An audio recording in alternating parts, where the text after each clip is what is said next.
খোৱালে তাৰ কাৰণে ঈশ্বৰ যোৰা ধন্যবাদ দিছোঁ। আজি অনেকে ইচ্ছা কৰিও এই দিন এই সময় পোৱা নাই, কিন্তু আমাৰ ৰখাৰ কাৰণে ঈশ্বৰ যোৰা ধন্যবাদ দিছোঁ।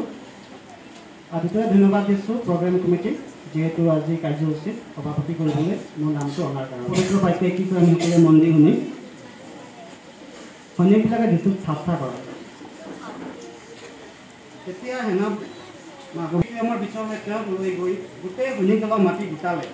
পাছত তেওঁবিলাকে তেওঁক বেঙেনা বৰণীয়া কাপোৰ পিন্ধাই কাঁইটেৰে কিৰীটি সাজি তেওঁৰ মূৰত দি সেই যুদ্ধবিলাকৰ ৰজা জয় হওক এই বুলি তেওঁক নমস্কাৰ কৰিব ধৰিলে। আৰু নগৰে তেওঁৰ মূৰত কোবাই গাত থু পেলাই আৰু তেওঁৰ আগত আঁঠু লৈ প্ৰণাম কৰিলে।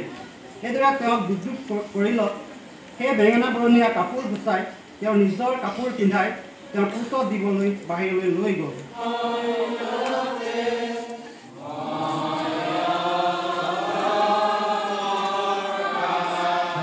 মহান প্ৰভু যীশুখ্ৰীষ্টক ধন্যবাদ জনাওঁ। ঈশ্বৰৰ মহান অনুগ্ৰহ আমাৰ প্ৰত্যেকৰে জীৱনত থকাৰ কাৰণে আজি এটা আমি সুন্দৰ দিন আমি দেখিবলৈ পাইছোঁ। পুণ্য শুকুৰবাৰ। তোমাৰ প্ৰেম কিমান বিশাল বুজিব নোৱাৰো।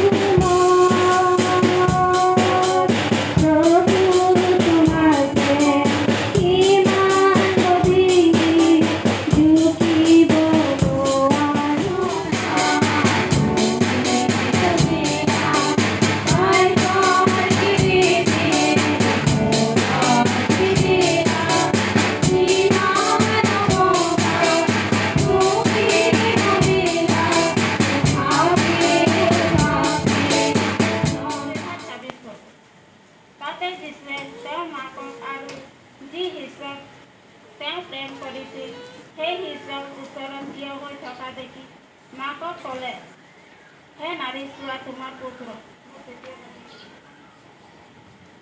আৰু মই চতুৰ্থবাণী পাঠ কৰিম। আৰু তিনিমান বজাত যিচুৱে বৰ মাতেৰে বিনিয়াই ক'লে, এলি এলি লামা চবক্তানি, অৰ্থাৎ হে মোৰ ঈশ্বৰ কিয় মোৰ পৰিত্যাগ কৰিলা। ধন্যবাদ। মই পঞ্চমটি বাণী পাঠ কৰিম। যোহন 19:28।